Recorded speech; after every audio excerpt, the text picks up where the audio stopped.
અત્યારે આપણે આવી ગયા છીએ દ્વારકાધીશ ઢોસામાં અને આપણે અત્યારે ચોકલેટ ખાઈ રહ્યા છીએ. વેલેન્ટાઇન ડેના દિવસે ખૂબ ભીડ છે.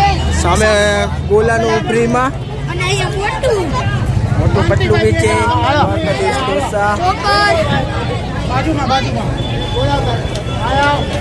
અહીંયા પેકિંગ થઈ રહ્યું છે. અહીંયા ઢોસા બની રહ્યા છે. ફૂલ સ્પીડમાં ઢોસા બની રહ્યા છે. આપણા મોટા વતલુભાઈ દ્વારકાધીશ ઢોસા બની રહ્યા છે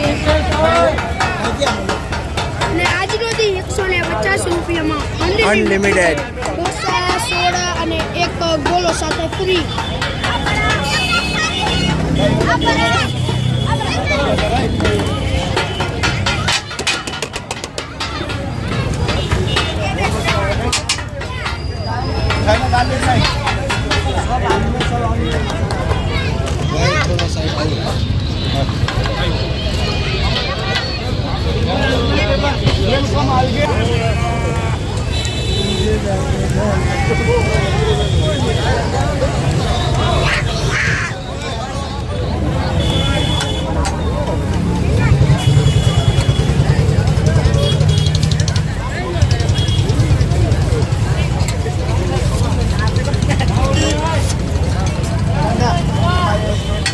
થોડી જ વારમાં હવે વારો આવી જશે. આપણે ટેબલ ઉપર બેસી ગયા છીએ.